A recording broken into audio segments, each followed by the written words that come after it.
말씀은 신명기 25장의 말씀. 사람들 사이에 시비가 생겨 재판을 정하면 재판장은 그들을 재판하여 의인은 의롭다 하고 악인은 정죄할 것이며 악인에게 태형이 합당하면 재판장은 그를 엎드리게 하고 그 앞에서 그의 죄에 따라 수를 맞추어 때리게 하라. 이렇게 40까지는 때리려니와 그것을 넘기지는 못할지니 만일 그것을 넘겨 배를 지나치게 때리면 내가 내 형제를 경히 여기는 것이 될까노라. 곡식 떠는 소에게 망을 씌우지 말지니라. 아멘. 아멘. 오늘은 25장 말씀.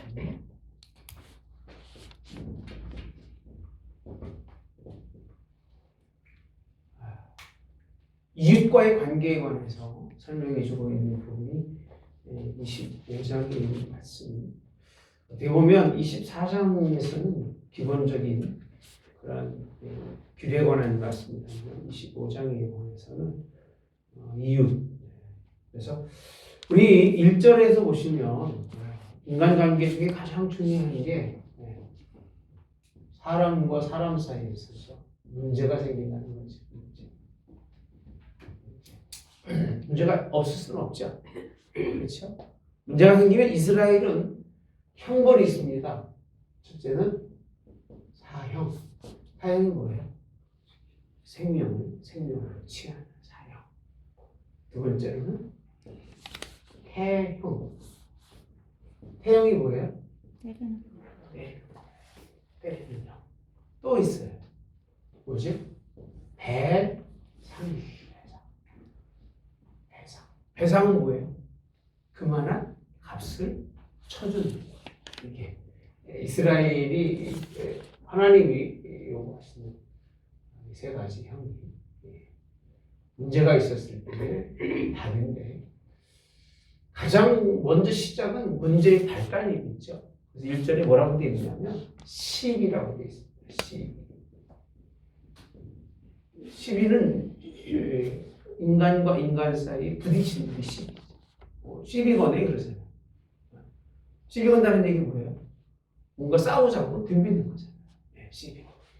시비를 생겨서 뭔가 싸움의 요소가 생기면 그럼 서로가 이해하지 못하고 다투게 되니까 누구에게 가죠? 네?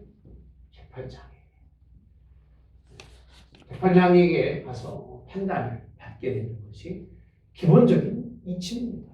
시비가 없으면 어떻게 돼요? 어디 갈 필요가 있어요? 없어요? 없죠. 갈 필요가 없는 거예요. 시비가 없으면. 시비가 있을 때 가는 거예요. 내가 이해하고 그 다음에 양보하고 넘어가면 시비가 돼야 안 돼요. 그럼 막 시비 붙이는데도 그냥 이해해. 뭐가 더러워서 피하냐? 무서워서 피하냐? 더러워서 피하지. 그럼 넘어가면 뭐 굳이 뭐 이런 재판장에 가서 판단 받을 일이 있다 없다? 없죠. 없는데 그렇게 가는 이유가 오늘 말씀에 보면 시비가 생겨 재판을 청한다고 되어 있습니다. 청한다. 요구한다는 거죠. 청하면 재판은 뭐 하는 거냐면 이 시비를 가린다는 거지. 그래서 어떤 사람은요 의인은 뭐라고 부르고요? 의롭다. 의롭다는 개념은 무슨 뜻이냐면 이 문제에 대해서만큼은 잘 보십시오. 사람을 이 문제라는 거죠. 이 문제가 생기면 이 문제에 대해서는 문제가 있다 없다? 없다는 표현입니다.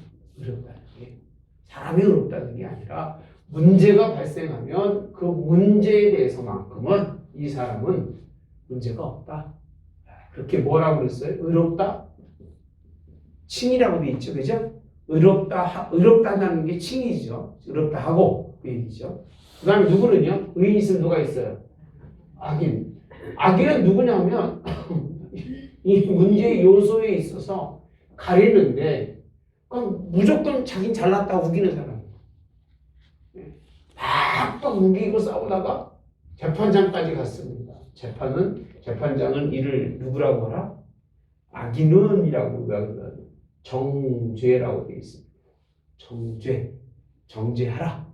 죄가 있다고 하는 거예요. 당신은 이 문제에 대해서는 정확하게 죄를 가진 사람이라고 정죄하라는 겁니다. 정죄하고 그렇게 되어 있습니다. 이가 의인을 괴롭게 했으니까 이 악인에 대해서는 어떤 형을? 태형. 그죠? 태형이 합당하면 엎드리게 하고 그 앞에서 죄에 따라 수를 맞춰 뭐라는 거죠? 때리라는 거예요. 때리라. 우둔하고 미련한 사람은 맞아야 돼요. 그러면 지혜가 살아요.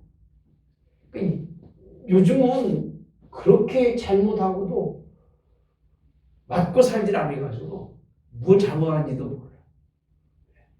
뭐 태영이라고 하는 부분이 성경에서의 부분인데 이렇게 우리에게 설명해 주고 있는데 초달이라고 그러죠. 사랑하는 자식들에게 채찍, 초달. 그 아픈 그런 기억들이 남게 책망해줘야 잘 자랄 수 있는 건데 신앙도 문제가 없을 수가 없습니다. 누구나 다. 왜? 사람과 사람 사이에서 일어나는 일은 문제가 없을 수가 없는 거예요. 문제가 있었을 때 그 문제의 시비를 정확히 가려서 이 사람은 정직한 사람으로 얘기해주고 저 사람은 문제 있는 사람으로 판단해서 의로운 사람은 의롭다고 이렇게 해주고 누구는요? 악인에게는 무엇으로? 태형으로 시비를 가려서 맞을 만큼 맞게 하는 것. 그렇게 하지만 그 얘기입니다.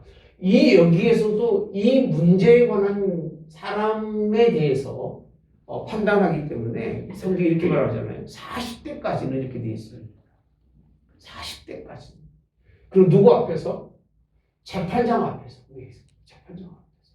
재판장이 보는 가운데서 40대까지는 때리려니와 넘지는 말아라. 그렇게 표현하면서 왜 그러냐면요. 매를 지나치게 때리면 뭐라고 되어 있냐면요. 이렇게 문제 있는 사람이지만 이 사람은 어떻게 여긴다? 경희라고 되어 있습니다. 경이 뭐죠? 가볍다는 거예요. 사람을 너무 쉽게 생각하고 그 사람을 너무 무시하고 한 문제 때문에 그 사람을 가볍게 여겨서 사람 취급을 하지 않게 할까 봐. 몇 대를요? 40대가 맥시멈. 그때까지만 때리되 그 이상 하지 말아라. 그게 성경에 있는 말씀이죠. 고린도후서 가보시면 사도 바울이요 39개씩 몇 번을요? 5번이나 맞았다고 말해요. 사도 바울. 그러니까 사도 바울은 문제가 있어서 맞은 게 아니라 문제가 없음에도 불구하고 누구 때문에? 예수님 때문에 그렇게 아주 악인으로 치부받아서 매를 맞는 이런 부분을 스스로가 고백하고 있습니다. 여러분 28장에 한번 가보시면 58절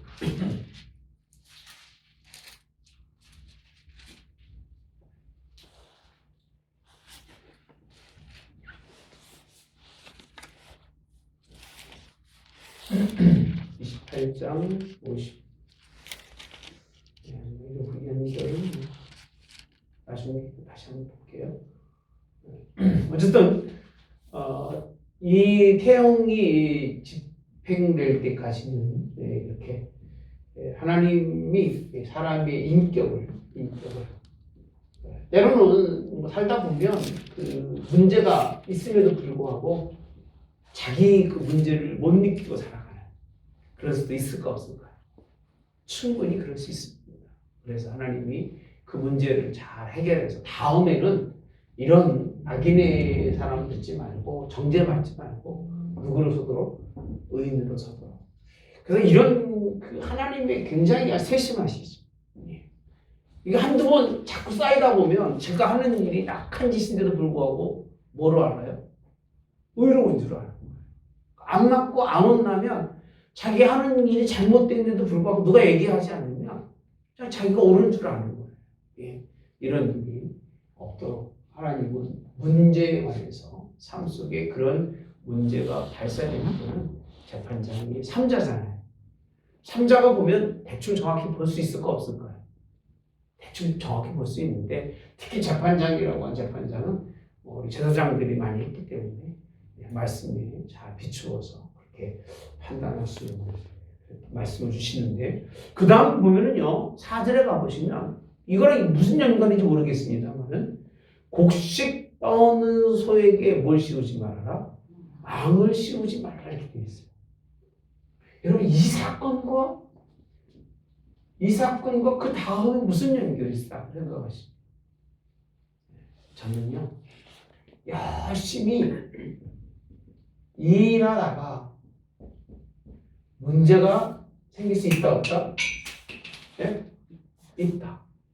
그러면 일하다가 문제가 생기는 걸 가지고 문제를 삼아서 이렇게 악인이라고 치부해가지고 일을 시키는 일은 문제를 삼는 일은 된다 안 된다? 안 된다.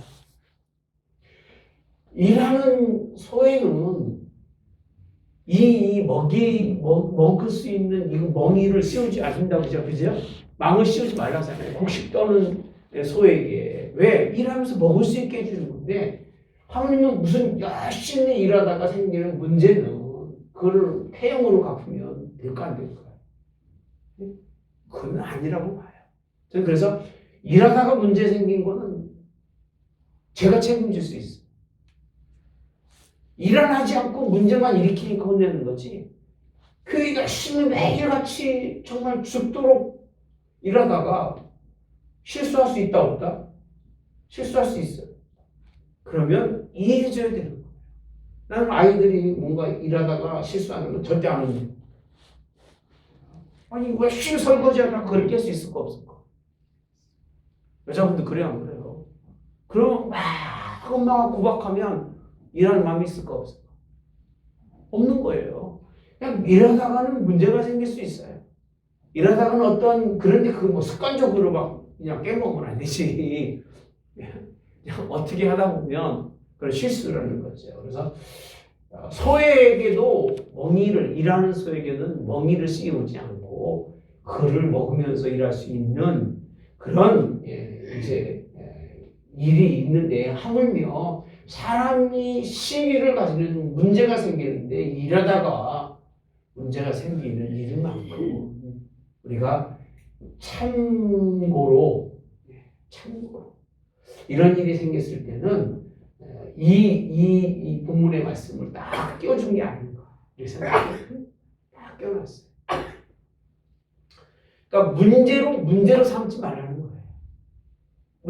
문제로 삼지 말라는 거예요.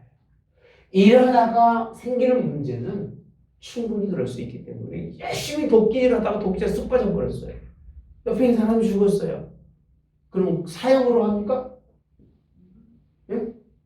사형으로 합니까? 아닌 거예요. 그건 누가 어떻게 할 수가 없는 거예요. 그 생명은 누가 취하기 때문에 하나님이 취하기 때문에 도피성으로 도망와서 살 수 있는 길을 열어주시는 거죠. 그래서 짐승에게도 일하는 짐승에게는 이 마개를 씌우지 않는 것처럼 일하다가 생기는 문제 시비의 흐름은 우리가 참고해야 되지 않겠느냐라고 하시는 말씀으로 우리에게 주시는 말씀이 아닌가라고 생각해 봅니다. 물론 뭐 일하고 삭슬 받는다 뭐 이런 표현도 할 수 있습니다만은 본문에서의 말씀은 짐승에도 이렇게 일할 때는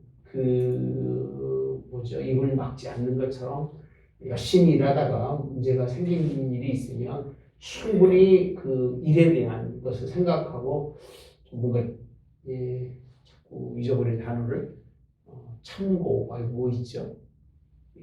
그거를 좀 이렇게 잘 배려해서 판단하라고 하는 말씀이라고 생각합니다.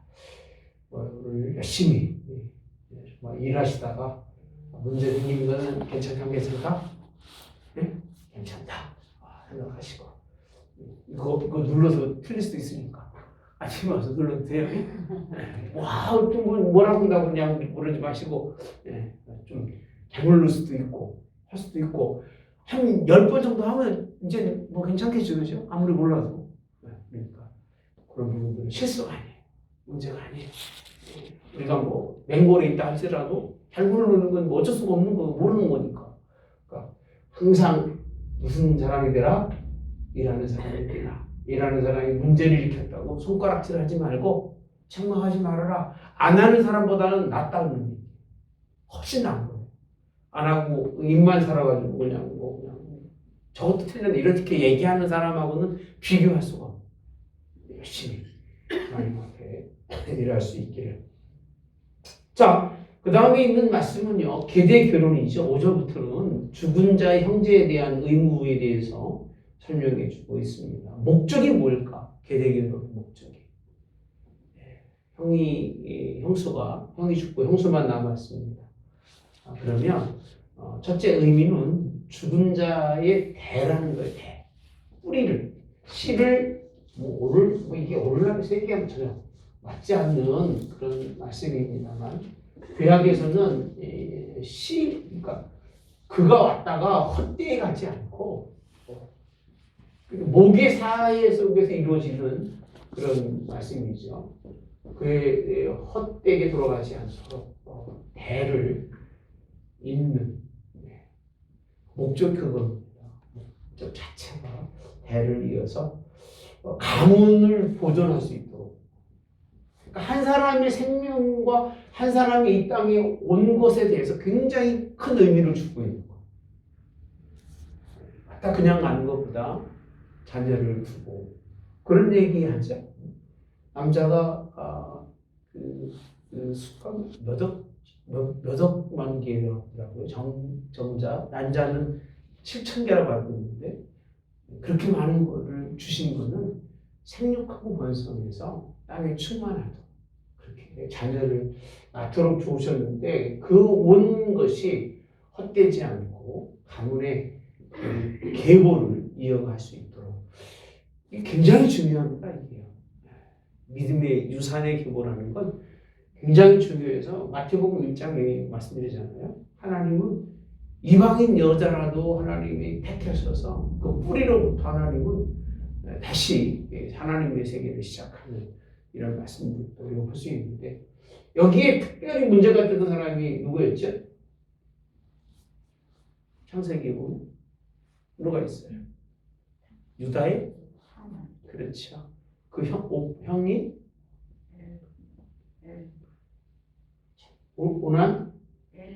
오난이죠. 엘과 오난 그 두 사람은 이제 죽고 누가 남죠? 세라죠. 이 둘이 얼마나 악했는지 관계를 갖고 땅에 설정하는 이런 것 때문에 하나님이 부른다. 이제 죽이기에 오난이 죽고 엘의 부인이 다말이죠. 엘도 뭐해서 죽었죠?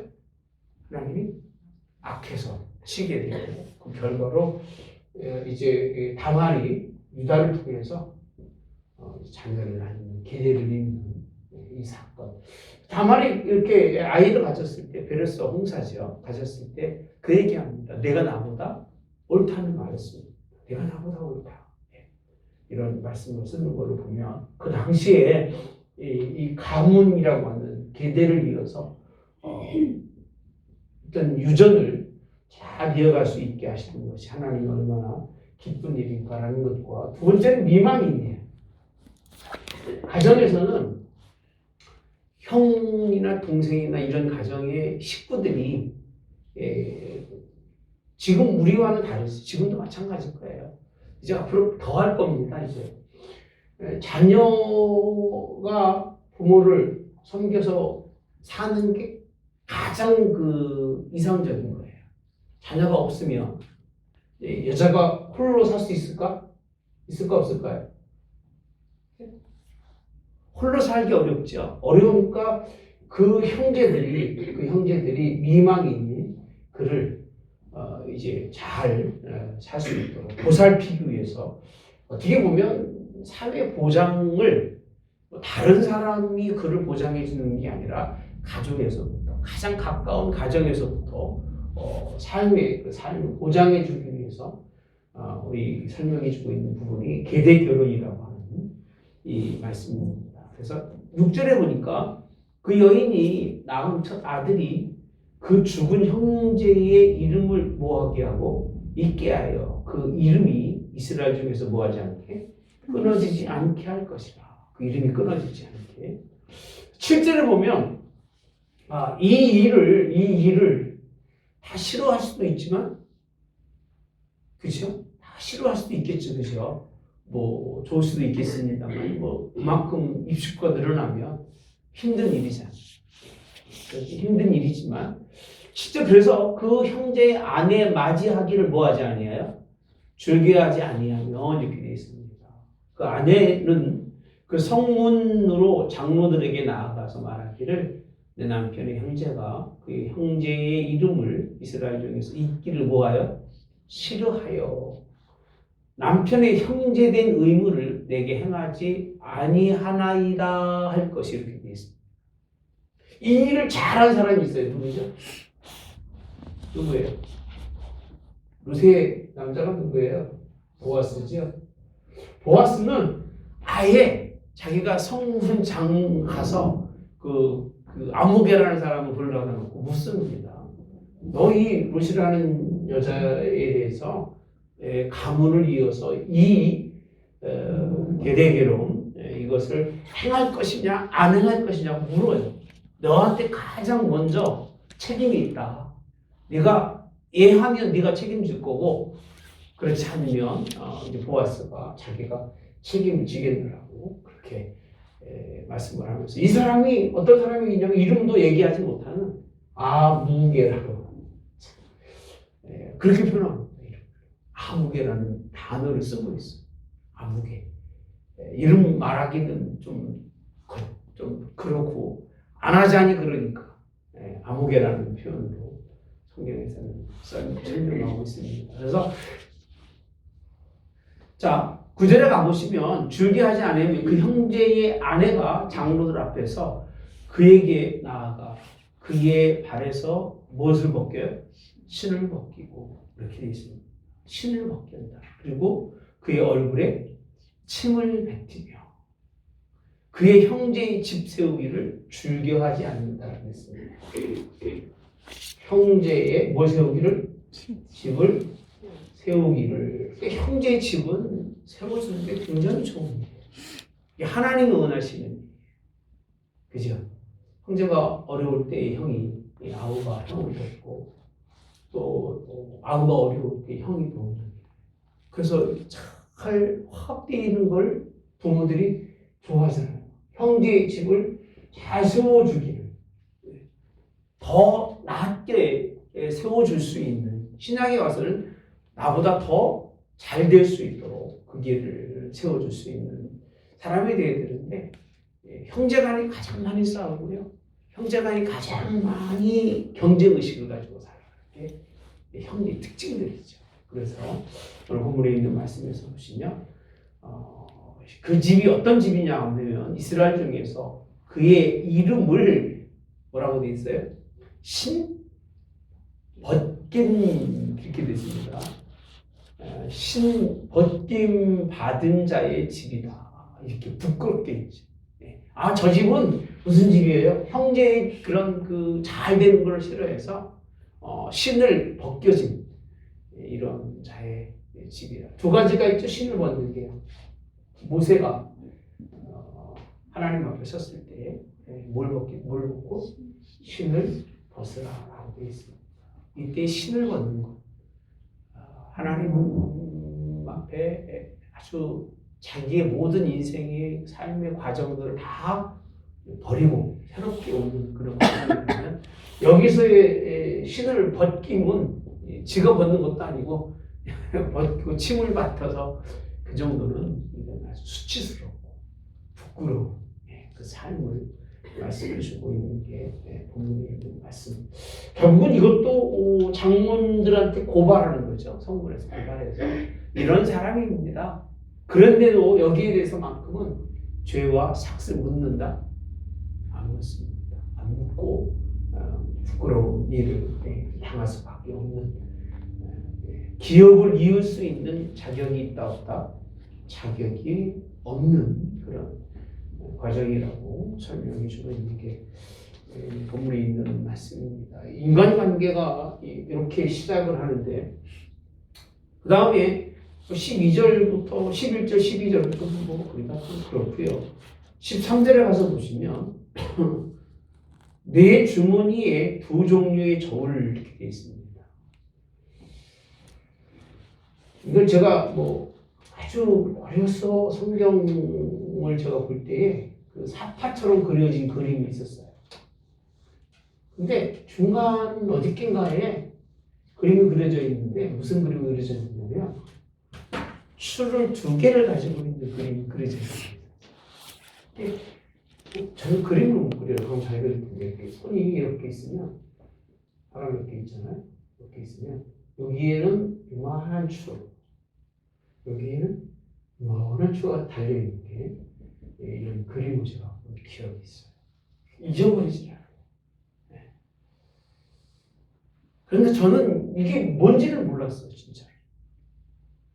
한 번은 이제 시골에서 뭐 일하다가 몇 군데 있을 거예요.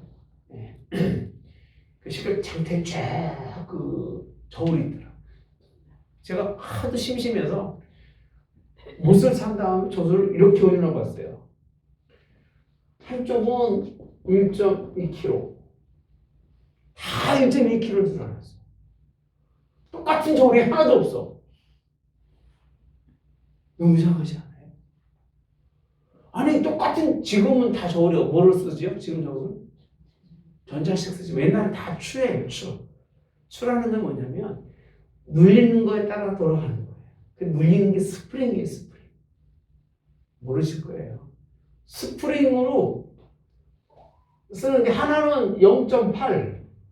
물어봤다니까 아저씨 그게 다 달라 했더니 신부가 하더라고. 누구도 안 해봤을 거예요. 거의 7개인가 있는데 다 올려봤다니까 제가. 같은 게 하나도 없어요. 수에 보면 이렇게 나무가 있고요. 거는 데가 있어요. 뭐도 걸고 뭐도 걸어요. 여기에 줄이 하나 달려있고 여기에 줄이 하나 달려있어요. 이게 뭘까요? 그리고 추는 여기다 걸어서 200g이다, 500g이다, 50kg 이렇게 하는 거예요. 요거를 드는 거예요. 왜 두 개 있을까요? 요 자체가 이익이에요. 타는 선에서 드는 것과 사는 선에 드는 게 다른 거예요. 여러분들 모르셨을 거예요. 이거 하셨어요? 다시 한번 가만히 보세요. 요 고리가 이렇게 있는데 여기 이게 두 가지가 있습니다. 요 두 가지 요 차이가 사는 사람과 파는 사람, 여기 장사꾼들이 가지고 이제 하는 일입니다. 두 가지가 있다는 사실 큰 거 말하는 건데 큰 거. 돼도 무슨 데가 있고요? 파는 데가 있고 사는 데가 있어요. 저희 외갓집이 그 방앗간에 있는데 달라요. 그리고 그게 없는 사람들은 살 때하고 팔 때하고 틀려요. 살 때는 얹어서 사고 그만큼 남잖아요. 팔 때는 대를 깎아서 파고 그렇게 하더라고요. 우리 이모님이 포목찜을 해외에서요. 순간적으로 접으면서 딱 땡기는데 이 마음이 땡길 수 있더라고. 그때가 내가 한 4학년, 5학년 때가 봤다니까 내 눈으로요. 그거를. 내가 그 자리에 얼마나 맞았는지 몰라요. 들어갈 때, 뭐 앉을 때 젓가락질 못한다고 되게 혼났는데 속으로 한국인들 그러면서 내가 그랬던 기억이 나요. 이만큼씩. 그리고 나중에는 이만큼 더 줘. 더 준 게 아니에요. 그게 이거를 딱 하면서 손으로 딱 접어서 잡아요. 오케이. 그래서 그게 뭐냐면 사업이라는 거예요. 사업 장사제라는 거죠. 상술이라고 하지. 오늘 사람에게 주시는 말씀 가운데 한 가지 뭐냐면 두 가지가 있지만 호주머니에다가 이런 상술이 아니라 직업적으로 단출하는 거예요. 단출. 이렇게 표현하고 있잖아요. 내 주머니에 두 종류의 저울추 이렇게 되어 있습니다. 큰 것과 작은 것을, 그리고 내 집에는 두 종류의 되라고 되어 있습니다. 무슨 것과 큰 것과 작은 것 이렇게 되어 있습니다. 이게 무슨 뜻이냐면 사업하는 사람들은 그렇게 할 수 있지만 누구 집에서? 니네 집에서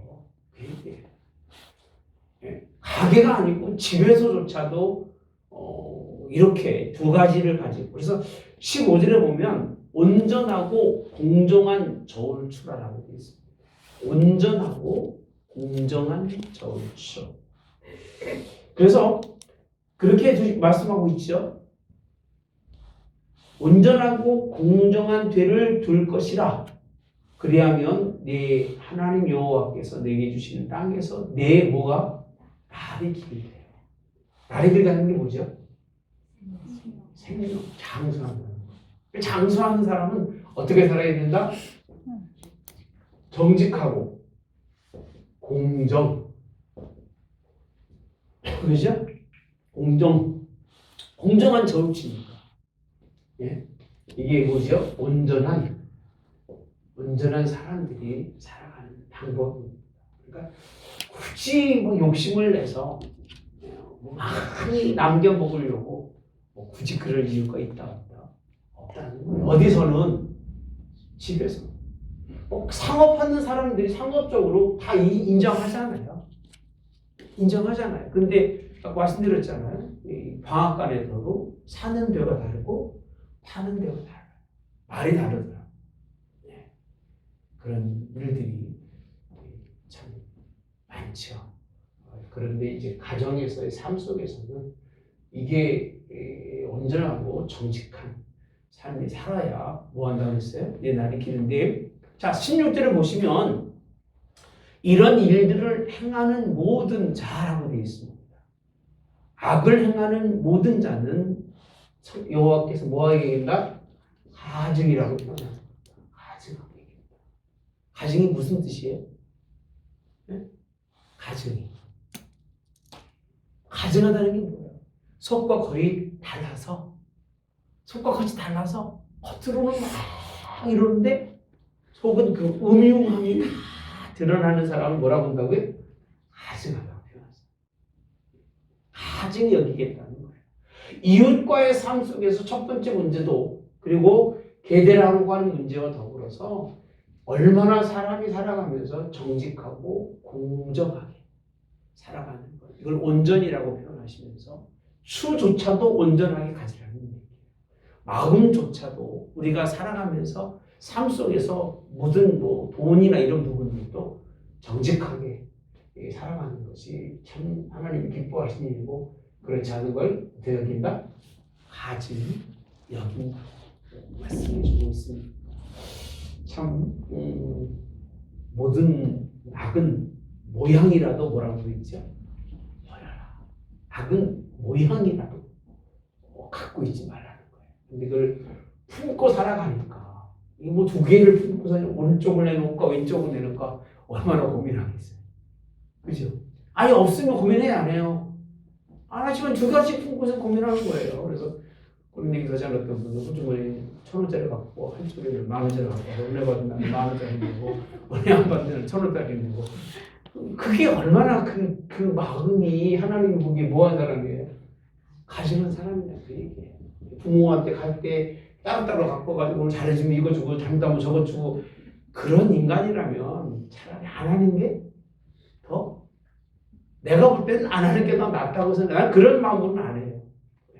사람이 마찬가지. 어디 가기 전에 뭐 사줄까 마음 먹고, 갈 때는 이거 사주고 있다고 마음 먹었다가 기분 나쁘다고 저거 사주고, 그 정도 되는 밥은 안 먹는 게 차라리 나아. 그래 안 그래요? 그거 먹어도 소화도 안 되고 그러니까 두 가지를 품지 말아라.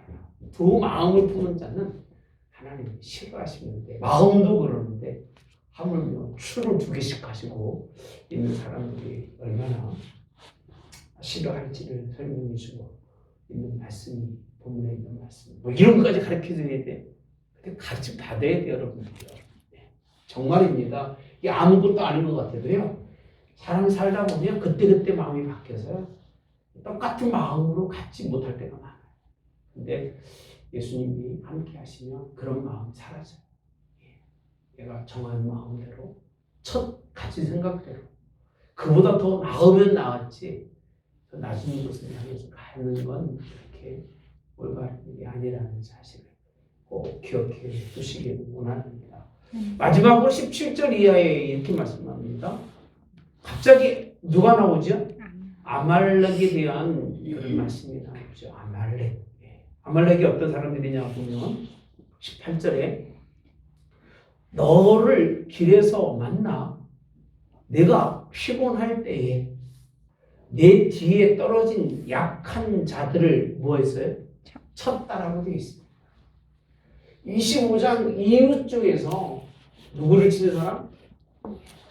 약한 사람만 골라서 정말 치사한 사람. 여러분 그렇다고 강한 사람하고 싸울 필요도 없겠지만 약한 사람, 약점 있는 사람만 그냥 뒤흔드는 뭐 싸움거리도 안 되는데 막 그런 사람도 있죠, 그죠? 네. 이런 사람은 뭐라고 표현하냐면요, 아말렉이라고 표현합니다. 아말렉. 이런 사람을 지금 앞에서 뭐라고 되어 있어요? 네? 도와주고 그들이 설 수 있도록 그들이 앞서갈 수 있도록. 그래서 마태복음의 특징이 뭐라고 그랬어요? 먼저 된 자가 나중되고 나중된 자가 먼저 되는 거. 이게 하나님의 방법인 거예요. 그죠? 예. 그게 하나님이 원하신 일인데 그냥 약한 사람들 보면 그냥 괴롭게 하고 말 못하는 사람들 보면 막 그렇게 하는 이런. 그리고 강자 앞에서는 직설도 못하고 이런 사람은 못 쓸 사람이에요. 안 보는 게 좋아요. 차라리 이런 사람들. 우리 교회는 뭐 그런 사람들 없기 때문에 괜찮습니다만은. 그리고 이런 사람들은요, 특히 특징이 뭐냐면 누구를요? 하나님을 뭐하지 않아요? 두려워하지 않아요. 그러니까 하나님 두려운 사람들은 이런 일을 안 한다는 거예요. 그러니까 하나님은 두려워하지 않기 때문에 이런 짓을 하는 거예요. 오죽하면 아멜락하면 아주 종자를 다 없애버려야 할 그런 종자로 말합니다. 종자가 그런 종자가 되면 안 되죠. 종자라는 말 써서 미안합니다. 자, 19절에 그러므로 네 하나님 여호와께서 내게 기업을 주신 땅에 주어 차지하게 하신 땅에서 내 하나님 여호와께서 사방에 있는 모든 적군으로부터 내게 안식 주실 때에 이렇게 있습니다. 너는 천하에서 아말렉에 대한 기억을 뭐하라? 지워버리라. 아까 누구는 그랬어요? 계대 결혼하지 않는 사람에 대한 게 뭐였어요? 신을 벗어버리고, 그죠? 벗김 받은 자의 집이라고 그렇게 부르라고 되어 있어요. 저 집은 정말 수치스러운 집이라고 부르라고 되어 있는데 아예 여기서는 기억을 지워버려요. 그러니까 아말렉이라고 하는 그 이름조차도 지워버리도록, 그에 대한 기억을 다. 그런 사람 있잖아요. 생각지 않고 싶은 사람, 머릿속에 뭔가 담아두기 싫은 이름이 있을까 없을까? 한 번씩 한번 얘기해 보실래요? 혹시 누가 있는 누구 그런 사람 있으세요? 저도 있어요. 기억도 안 나. 생각하면 나는데 국민학교 때 한 같이 짝꿍으로 한 3년을 지냈는데 징그럽게 괴롭고 있어요. 지금 한 36도 안 됐는데 그때만 해도 정말 아주 사람 괴롭히는데 아주 능숙한 아이예요. 지금 생각해. 일찍 죽었어요, 얘가. 고등학교 때 봤는데 병이 돼가지고 그러다가 죽었다 하더라고요. 예, 참 안타깝죠. 그 사람을 그렇게 아주 괴롭게 하고 괴악하게 한 사람들은요, 참 하나님이 아셔. 예, 하나님이 아셔요. 이건 다 목회 때가 아니니까 우리 학교 그때만 본 거니까. 그런 있잖아요. 요즘에 그 텔레비 나오잖아요. 학교 폭력, 학폭에 그런 애들은 잘 될 것 같은데요. 결국은 안 됩니다. 하나님이 은혜 받고 살고 부족하게 살아도 하나님이 쓰시고 선하게 사는 사람은요, 하나님이 그를 붙들어 주시고 하나님이 잡아주시기 때문에 저는 그렇게 생각합니다. 이름도 기억하고 싶지 않을 만큼 지워버리는 이런 사람들이 아말렉이라고 하는 사실. 그러니까 생각도 하지 말라는 거죠. 왜? 꼭 끄트머리에서 약한 자, 힘없는 사람들만 골라서 그들을 괴롭게 한. 그러나 빨리 회개하세요. 그런 일들은 하나님 원하는 일이 아니라는 거예요. 하나님 두려워하라고 말씀해 주시면서 이런 사람들이 하나님이 복 있는 사람들, 그죠? 하나님께서 그 땅에서 기르고 잘 될 수 있도록 땅을 차지하면 그곳에서는 이 아말렉 같은 사람들이 다시는 드러나지 않고 그렇게 하나님께서 지어버릴 것을 말씀해 주고 있는 부분이 25장에 있는 말씀입니다. 주는 26장 첫 열매에 대해서 질문 있으면 하겠습니다.